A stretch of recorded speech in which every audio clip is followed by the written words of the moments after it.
Hello and welcome to this episode of the Work in Progress podcast. I am your host, Colleta Macharia, and I'm delighted that you could join me today. Now, have you ever admired someone and thought to yourself, when I grow up, I want to be her or him, or I want to be just like her or him? Maybe it's how successful they seemed or just how they do their things. And, you felt that there was something to aspire to as you look at this person. Now, what if you learned that this person was going through a serious challenge? Maybe they're dealing with a life-threatening condition, or maybe they have so many obstacles that they have to deal with on a day-to-day basis on the path to achieving that success they have. Would you still want to be them? Would you still want to be like them? Perhaps. Or perhaps not. Perhaps you would be thinking, I want the blessing, but not the burden. Well, that is a human tendency to want, success or to want to be associated with a successful person. But the truth is that rarely will you find a successful person who has not had to deal with obstacles or challenges on that journey to their success. It all comes with the territory. Now, in the last couple of episodes, we have been talking about the dangers of the comparison trap. And today we want to dig a little deeper into that and look at this theory that is known as the social comparison theory. Now, this theory was developed in 1954 by an American social psychologist known as Leon Festinger. According to the social comparison theory, people tend to compare themselves with other people frequently when they are unsure or uncertain of their own self-concept. Now, self-concept is simply the view that we have of ourselves. And so when people are uncertain of their own self-concept, they tend to compare themselves to other people.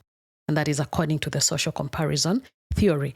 And another situation in which people tend to compare themselves with others is when there is really no set objective or set measure of evaluation. All right? And so the only way of measuring or evaluating whether they are being successful or not is by looking at another person whom they deem to be more successful. And so going further into the social comparison theory, we find that there are two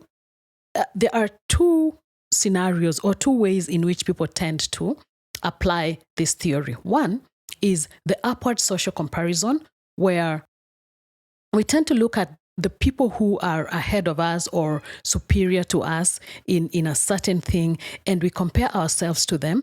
And what this can do is that it can motivate us or give us guidance for our own self-improvement.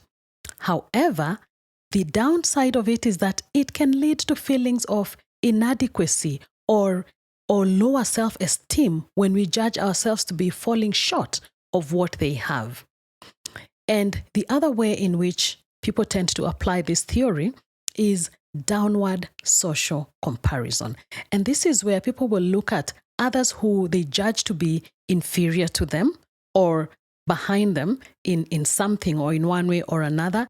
And that has the tendency to make them feel better about themselves, when they look at how successful they are as compared to the people that they judge to be lower than them or that they judge to be inferior to them.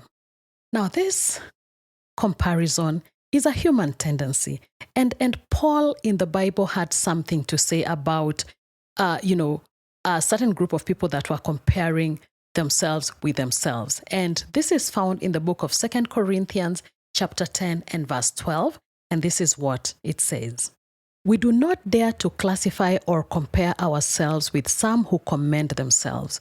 When they measure themselves by themselves and compare themselves with themselves, they are not wise. And so right there, Paul deems it unwise for people to compare themselves with themselves, even though Paul was talking about people who are criticizing him and the letters he wrote versus how he looked in person. Okay. We can take an insight from there that, there is wisdom in not comparing ourselves with ourselves, because then it means that we are using ourselves as a standard of measure.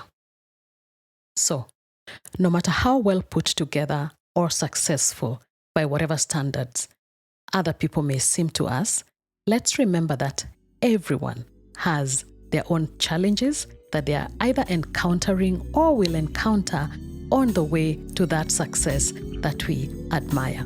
And so the thing for us to do is to, yes, admire others. Let us be inspired by them, and let us aspire to reach our own highest level of success without falling into the comparison trap. Have a fantastic week, keep shining, and see you on the next episode.